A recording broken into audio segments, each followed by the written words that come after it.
Hello, dear Eric. Hello. Thank you so much for joining us as we celebrate our 35 years of this wonderful travel experience, the 35th anniversary of Fast Travel.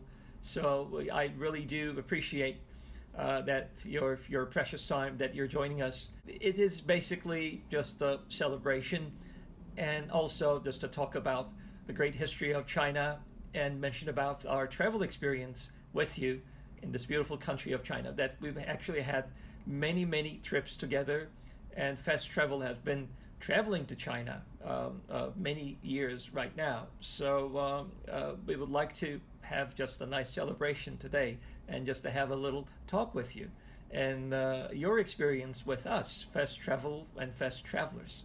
And what would you like to say? Good afternoon, Mr. Iggy. Thank you very much for the invitation for this online chatting. First of all, I want to express my sincere congratulations to my colleagues and Fast Travel. Congratulations to the 35th years anniversary of the founding of Fast. You know, in the past 20 years, I have been working with travel industry professionals from more than 20 different countries. I think all of you from Fast are one of the best. I'm very impressed by the people from Fast that I'm working with, like Mr. Peking, the chairman, Mr. Sen, the general manager, Mr. Ernew, the manager, and the tour leader, Mr. Iggy Yu. I'm deeply impressed by your quality. You are very professional, passionate, and very committed to your work and very service-minded to your customers. All those good qualities are something I should learn in my life. I'm not surprised that Fast Travel can thrive and develop for 35 years. I'm very confident Fast Travel will make it itself one of the best travel agents in Turkey. Thank you. Thank you so much, and really appreciate your services, again, your care, and very unique programs that we design, since we actually just have those almost impossible programs in certain places that you're aware of, but cooperating with us, and then we're showing such a unique travel experience to our guests, and whom you are also welcoming them as your guests. So thank you. So, and since you're also an expert in China history and culture, so this would be such an opportunity to talk about briefly about somehow history.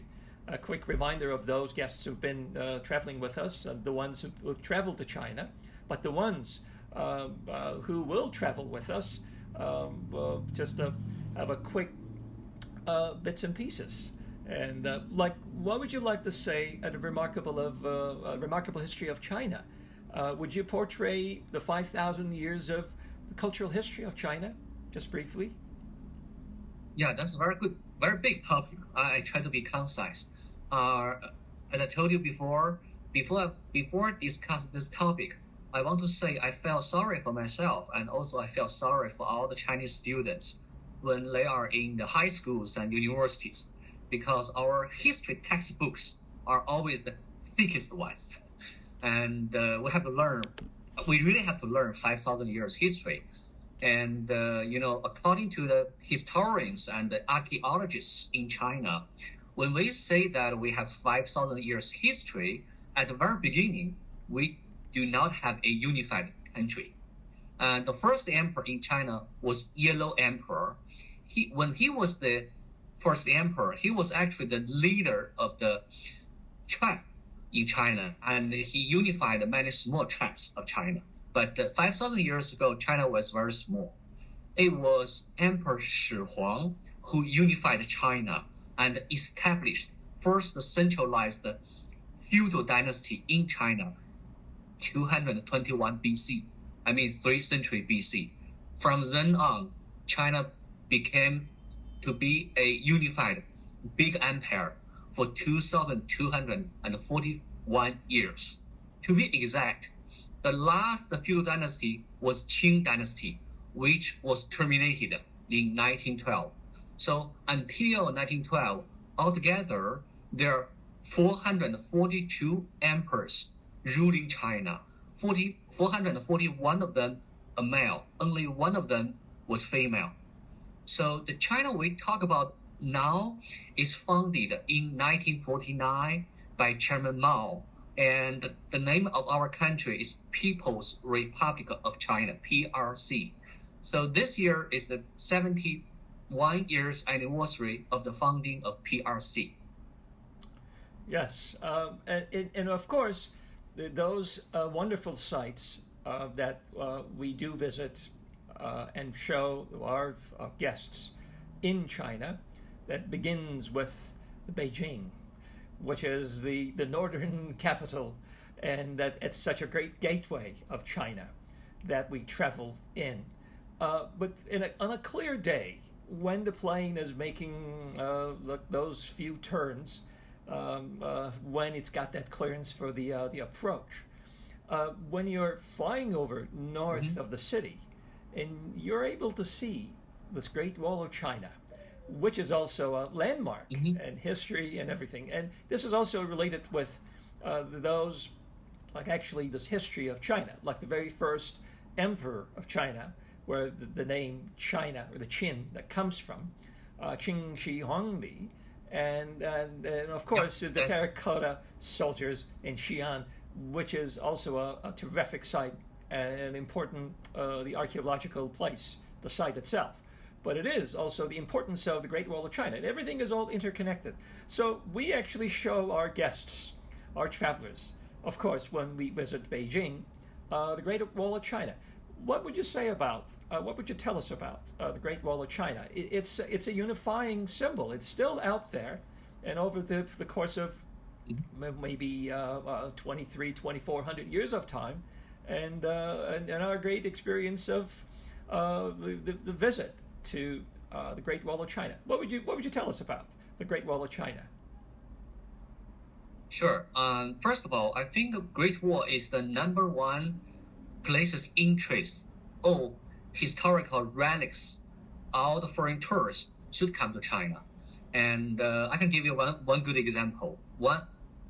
In the world, all the national leaders of foreign country, when they visit Beijing, no matter or not, they have to be taken to the Great Wall to pay a visit to see the Great Wall.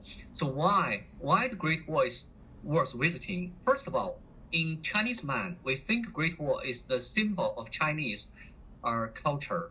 It is the symbol of Chinese philosophy. As a matter of fact, as you know, it is the number one defense works in ancient China. It defends China from the invasion of barbarians. That means our culture, deep inside our culture, we try to defend ourselves, but we are not that aggressive. Okay. And secondly, it's not only the longest defense work in China, but also in the world, and listed by UNESCO as the World Heritage List. Thirdly, it is one of the two biggest human projects which can be seen by the American astronauts and also Chinese astronauts from the outer space. The construction of the Great Wall starting from 7th century BC. That was before Emperor Shi Huang unified China. Even earlier. During that time, China was, much earlier. During that time, China was divided into 7 small kingdoms. So each kingdom built smaller part of the wall to protect themselves from each other and from barbarians. So when Emperor Shi Huang unified China in 221 BC, he started to link up different parts of the wall and make them one part. So from then on, we start to call those walls the only one named Great Wall.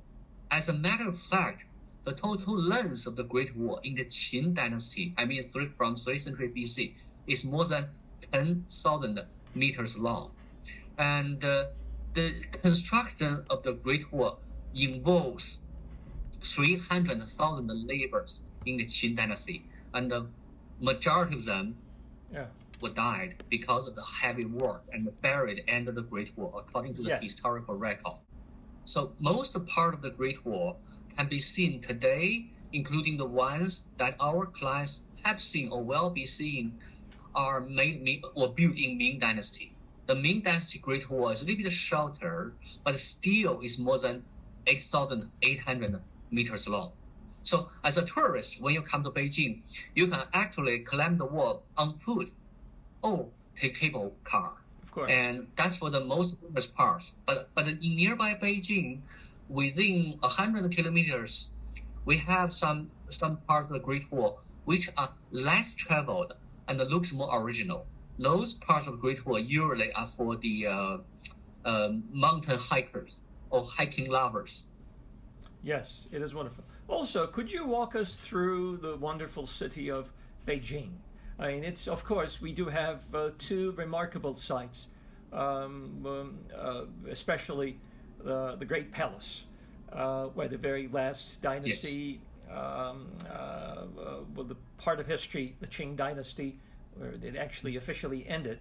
But it is also, it really has a great history much earlier than that. The palace has 9,999.5 rooms, which is a curious thing. And it's, of course, its design and its exhibits are really, really remarkable, as well as the Temple of Heaven. It is also associated with the Great Palace, or the Forbidden City, or the so-called Forbidden City. Could you walk us through there as we speak of Beijing? Then we will continue to Xi'an, which I know it's an important city and site, and also a little bit of infrastructure of China. And that is basically such a great phenomenon, such a fast and the speed and the whole infrastructure, the railways and the fast trains, which also we give to our travelers, such a great experience, traveling from Beijing to Xi'an on that fast train. So first, please, Beijing, the palace, and the Temple of Heaven, please. Yes, sir. As you know, Beijing is the political, cultural, and international communication centers. As a capital of China, Beijing has more than 600 years history, and the total size of Beijing is 16,000 square kilometers. You can think of Beijing like 10 times the size of London or 160 times the size of Paris. According to the official figure, the total population number is 21 million people, but we believe the real number is much more than this. Uh-huh. As you know, we are proud that Beijing is the safest city in China. You can really go to the bar, go to the cinema, or go to the restaurant very late in the evening or very early in the morning, and without any concerns, because guns are banned in China, and we have a very strong police force. And talking about Forbidden City, we have two names for this great architecture. One is the Forbidden City, one is the Palace Museum. Why we call it Forbidden City? The Chinese name is Purple Forbidden City, because it is the place for the emperors only. So ordinary people are not allowed to go to Forbidden City. So that's why we call it Purple Forbidden City. Why we call it Palace Museum? Because there are more than 1 million antiques, cultural relics, more than 1 million pieces of them in the storerooms in the Forbidden City, which is 1/6 of the total number of antiques in China. So it is really the museum. This year is the 600 years of the founding of the Forbidden City. It is the largest wooden structure in the world, and it is also listed on the UNESCO World Heritage List. The most interesting thing is that it has 9,999 rooms and a half. So how could we have half room? According to the Asian Chinese architecture rule, 4 pillars make 1 room. And we have a very small place in Forbidden City, which includes only 2 pillars. So we have to conclude it is half room. So how big it is? It is 72,000 square meters. So altogether, 24 emperors living here, 14 from the Ming Dynasty and 10 from the Qing Dynasty. The last dynasty was Qing Dynasty, and the last emperor was kicked out of the Forbidden City in 1912. So that's for the Forbidden City. And, for the Temple of Heaven, yes, you may feel amazed. Yeah.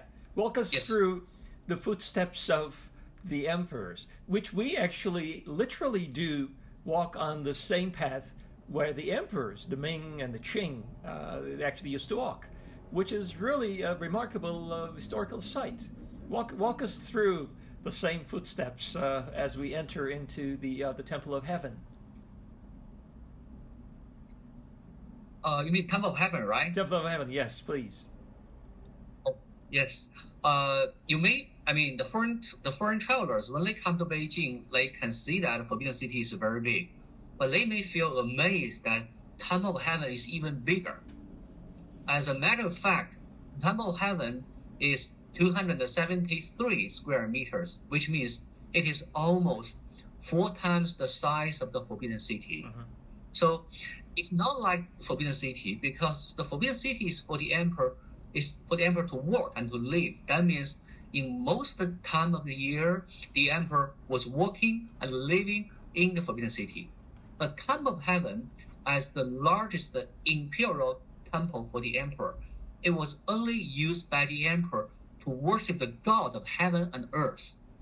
There are 2 sayings. Some sayings say the emperor went there 3 times a year. Some sayings say the emperor went there 4 times a year. But anyway, he only went to Temple of Heaven 3 or 4 times a year during special occasions to worship the gods. So that means for the rest of the year, the whole temple is closed. And when you go to Temple of Heaven, you really can learn the beauty of the ancient Chinese architecture and also the beauty of the Chinese ancient philosophy. For example, in ancient times, we think the sky is round, the earth is a square. So that means when you are in the Temple of Heaven, for the style of the building, some building has round style. That means they symbolize heaven. Some buildings has square design. That means they symbolize the earth. And most buildings are in blue color. Then that's the color of the sky. But there are walls inside Temple of Heaven in green design. The green color symbolize the earth. So that's the philosophy of ancient culture regarding how people look at sky and earth. And talking about ancient architecture, we believe yin-yang theory. So we believe the most beautiful things should be in balance. So the buildings in ancient China most of them looks symmetrical.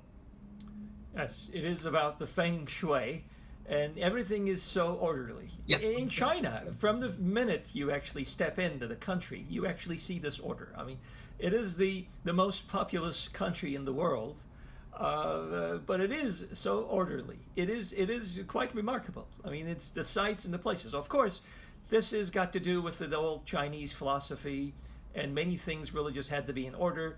The way the buildings, the sites, and everything really had to be in a special design and orderly. The way they face, the color and symbolisms. Of course, this is it's got to do with the modern technology as well, with a meticulous order of engineering and such a phenomenal infrastructure, and its speed.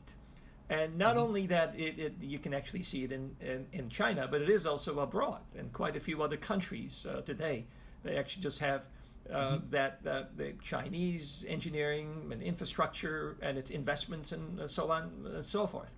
Would you tell us about this, the great experience of our travel with the comfort level, with those fast trains, like the one between Beijing and Xi'an? And also, you can also tell us about the great city of Xi'an. That's also the terminus of the Silk Road. There are quite a few concepts and those landmarks that we are aware of from the history. They're all based or related within China. Could you tell us about the first infrastructure, the technology, then the city of Xi'an, and its connection to the Silk Road, please? Sure. Talking about the fast train. Talking about the greatest infrastructure, the movement we made, the great movement achievements we made on the infrastructure. I'm not scientist, but I only can look at this issue from the history point or philosophy point or cultural point. I think China has a very stable political situation, and I think our government has a vision.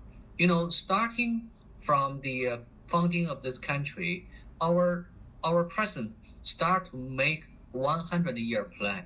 Then this 100-year plan was divided into 20 different 5-year plan.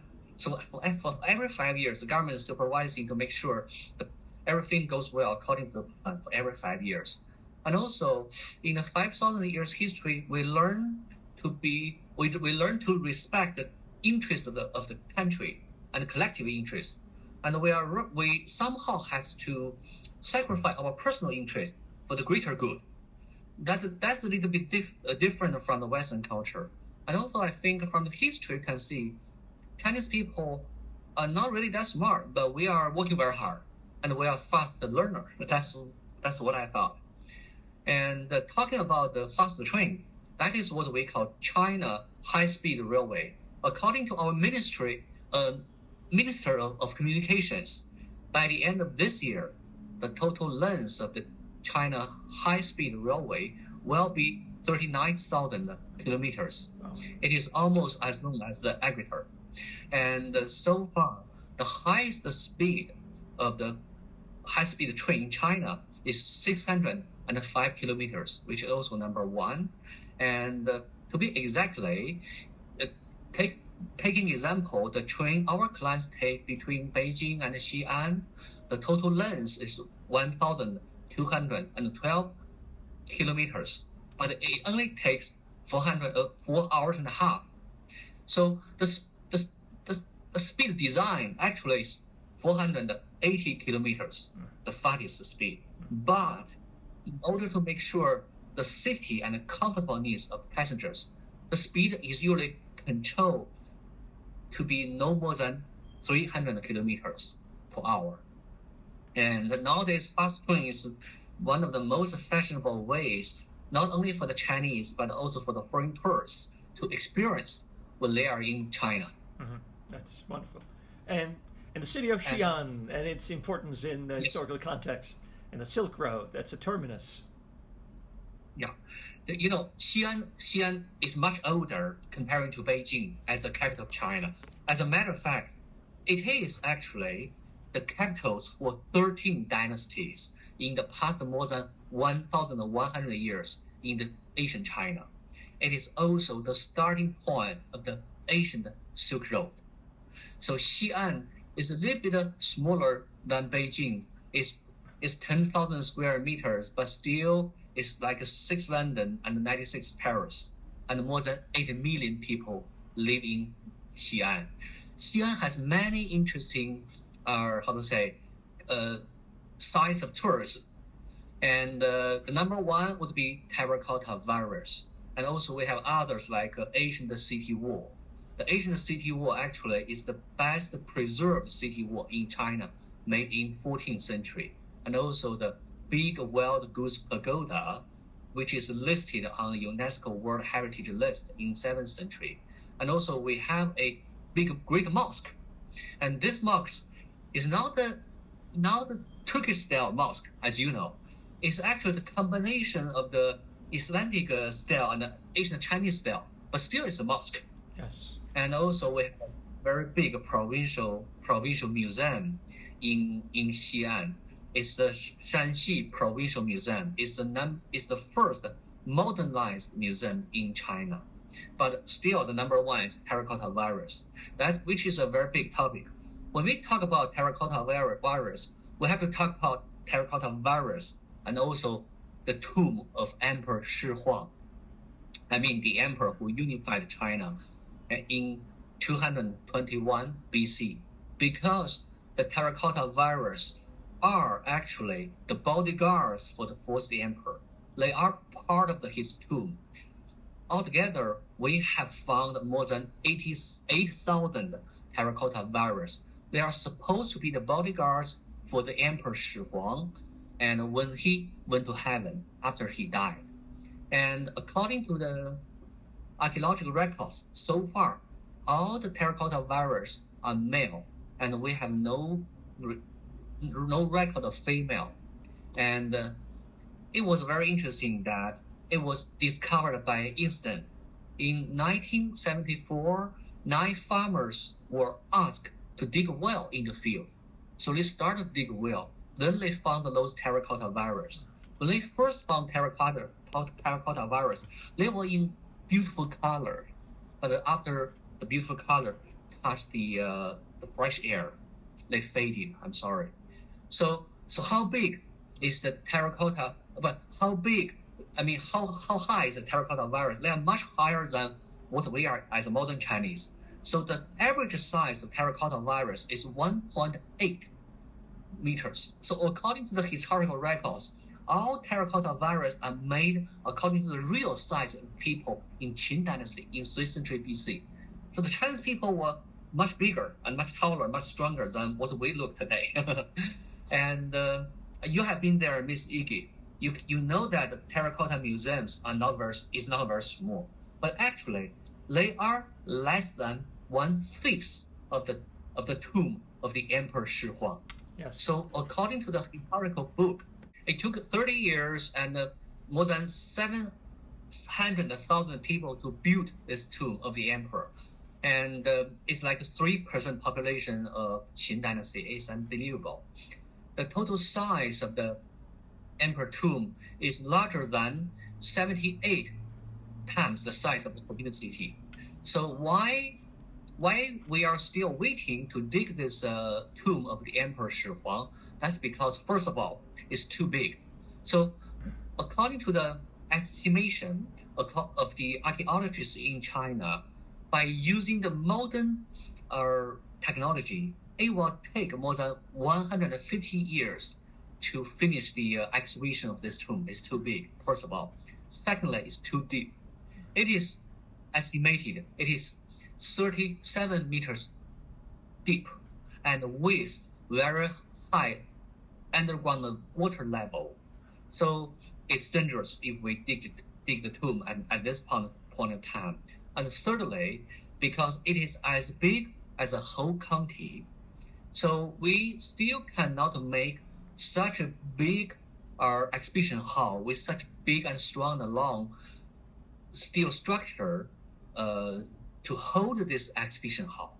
So for those 3 reasons, the leaders of China decide we hold the continuing exhibition of the emperor's tomb, but we will do the exhibition of the terracotta virus in order to save the terracotta virus, to make sure, I mean, in the next 500 years, people can still see terracotta virus.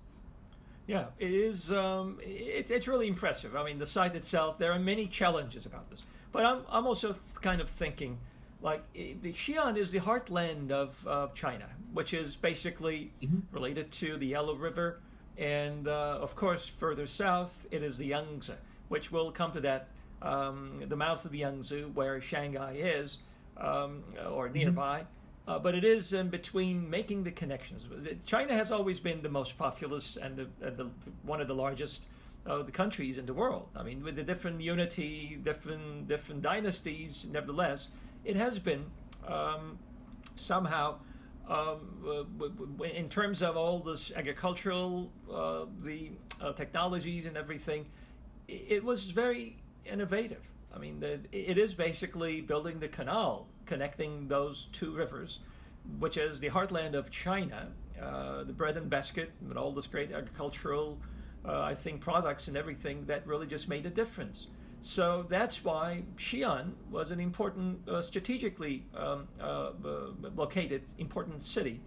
And of course, that's the reason, that's why there have been many dynasties. When you really have this great administration, the center, and lots of byproducts, and the surplus have been all exported. That brings us to the whole idea of the Silk Road, which is probably the reason why Xi'an was the terminus. Everything, that's where it all started. And also, when you really think of China, even today, the whole businesses, the industries, the service sector, it's very competitive. It probably was back then very competitive when it really comes to the business as well. So that's why it's not a chance. It's not a coincidence why Xi'an was the very much of the center, the terminus of the Silk Road. So then, with all this infrastructure, technology, this also brought fame and somehow the reputation and many foreign travelers who came to China. One of these accounts are really interesting and important. We did talk about this earlier. It's about Marco Polo.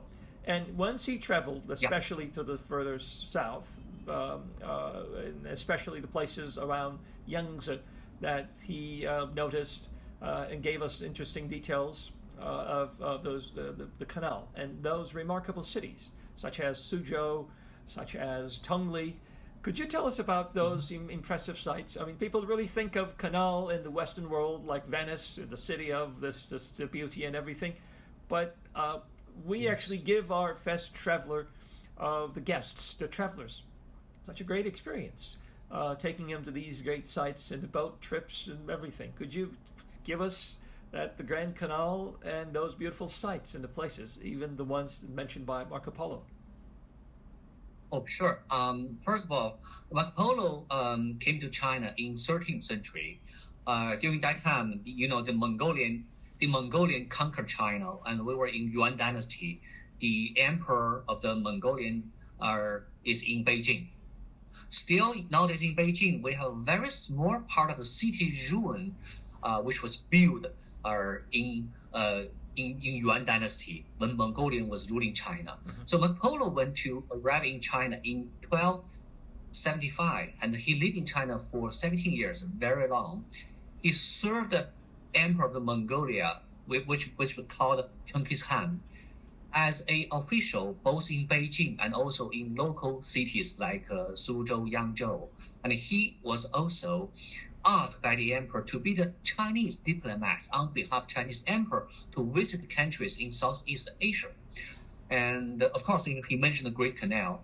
And the Great Canal, as a matter of fact, is the longest man-made canal and also the oldest founding canal and the largest scale canal in the world. It was founded 5th century BC. Its total length is more than 2,700 kilometers. It has a history of more than 2,500 years. It actually covers 27 big cities, 6 provinces, and countlessly small cities. And of course, Suzhou, one of the very charming, beautiful city along the Great Canal. Suzhou is not very big. Comparing to Beijing and Shanghai, Suzhou is a very small city, but it's a very old city. Everything in China is old, but Suzhou is more than 4,000 years old. And Suzhou is famous for being the garden city of China.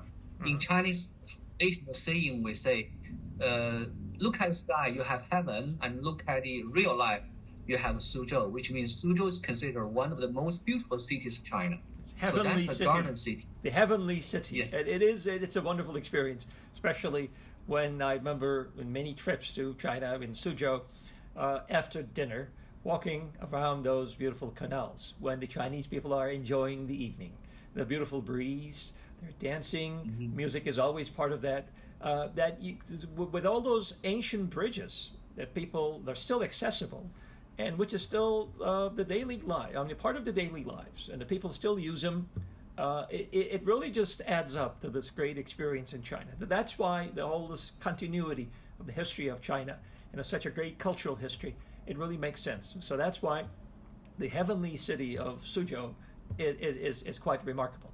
But what would you tell us about, just a little bit briefly, about Tongli, which is also one of my favorite places in China, which is not that far from Suzhou. Yeah, Tongli is even smaller, but we think it's a beautiful ancient water town. So as a very small town, Tongli also has history of more than 1,000 years. And you can never imagine such a small town has, like you said, has 15 small rivers and 49 ancient bridges. All the 49 ancient bridges connecting the communications of people in this small town.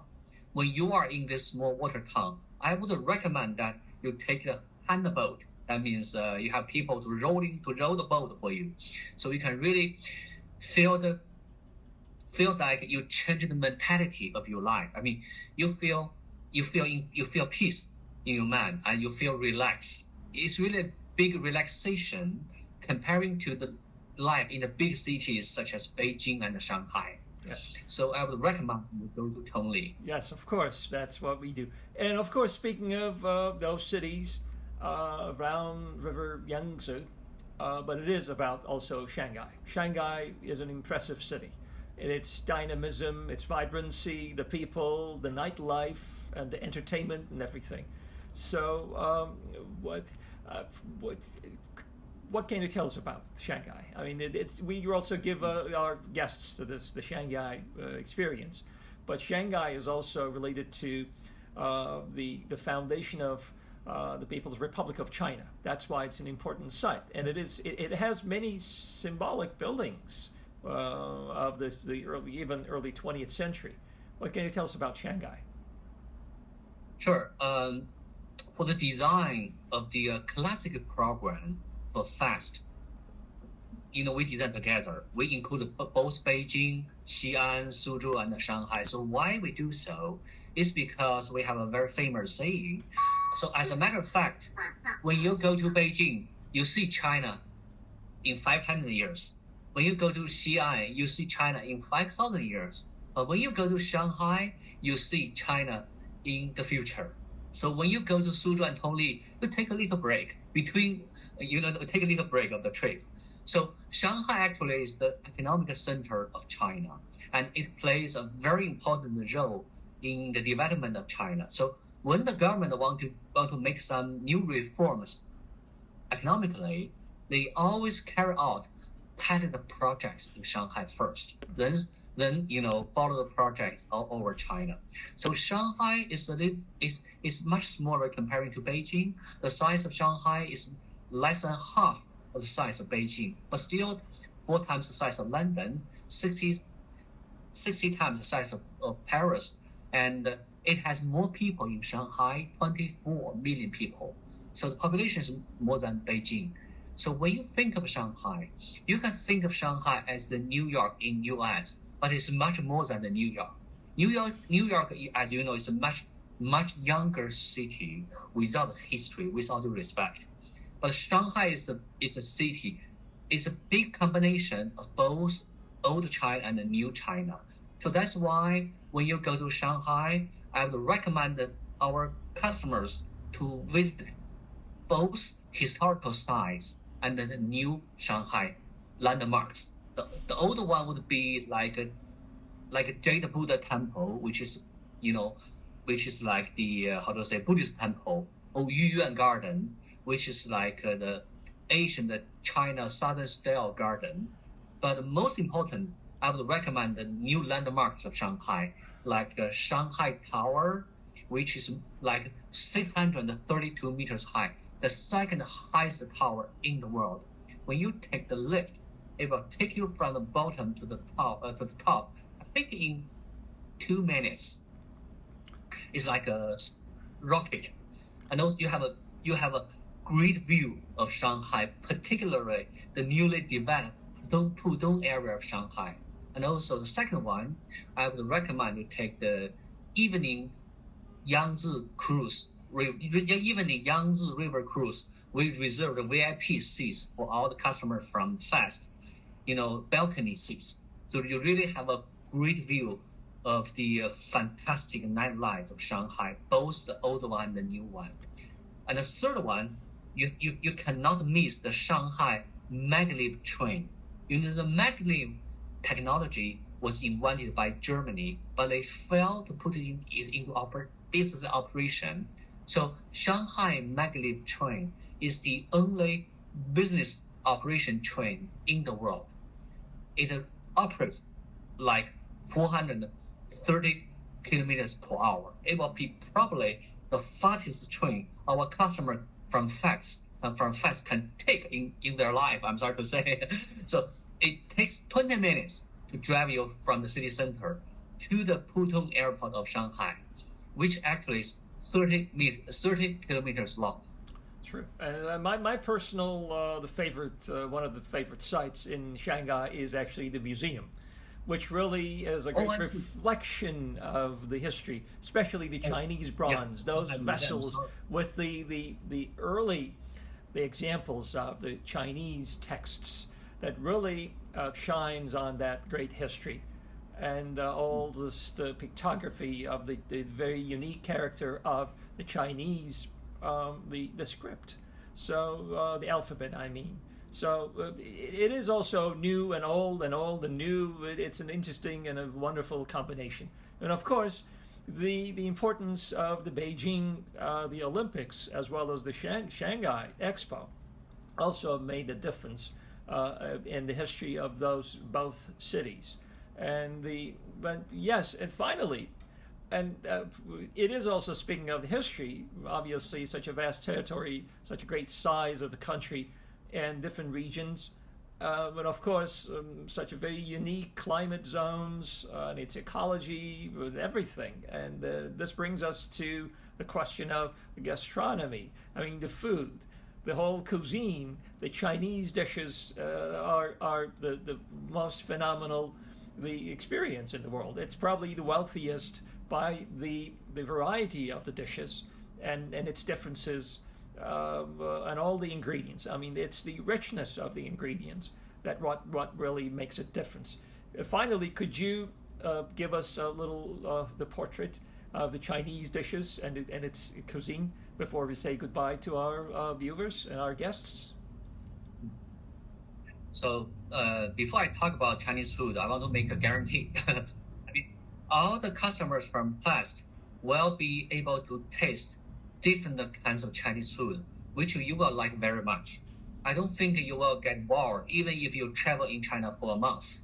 You will really have different kinds of cuisines in different cities of China.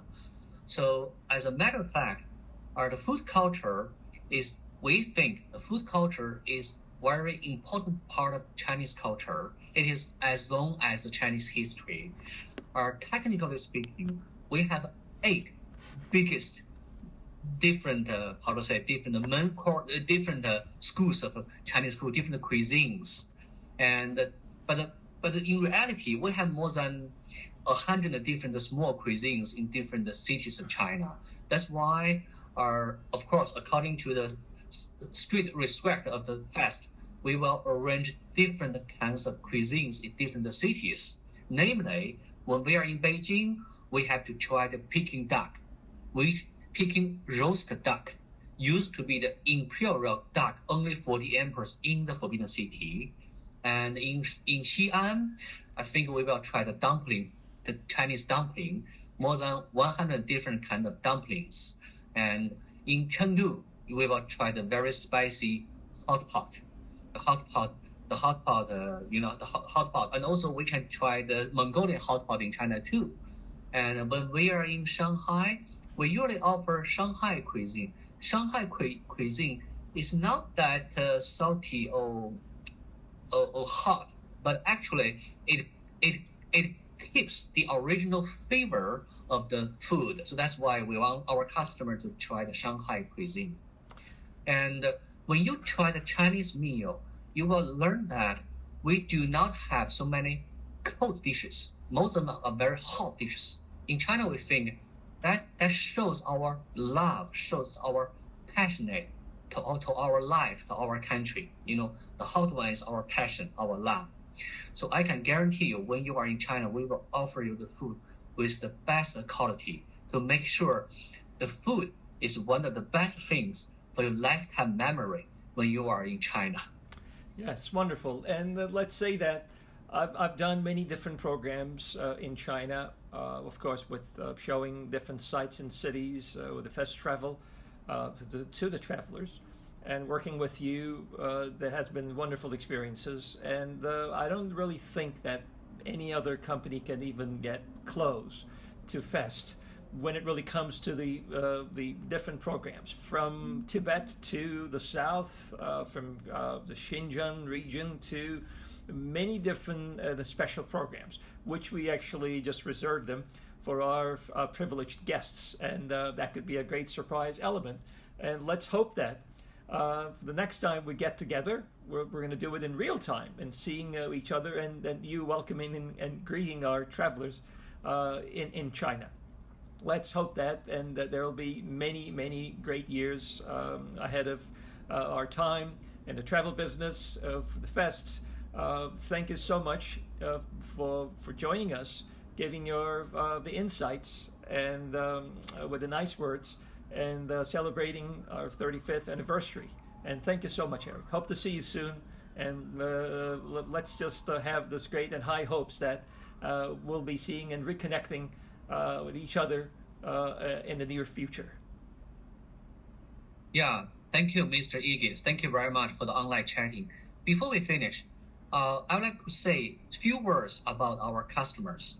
In the past years of cooperation, both working in the office and working as a national guide for the groups, I have learned that I'm deeply impressed by the customers from FEST. I think all of them are very polite, are very nice to Chinese people, highly educated, knowledgeable, graceful, and with strong sense of humor. I learned that Turkey is a great country, and of course, once a great empire with 2,000 years history. I sincerely hope there will be more communications with our two great countries, and all customers from FEST are always welcome to China. Thank you so much. I wish all the best for FEST, for the customer FEST, and for your great country of Turkey. Thank you so much. Thank you. And all the best, and hope to see you soon. Thank you, my friend, Eric. I really hope so. I can't help stopping hugging you. All right. Thank you. All the best. All the best. Thank you very much. Thank you. Bye-bye. Bye-bye. Thank you. Bye-bye. All the best. Bye-bye.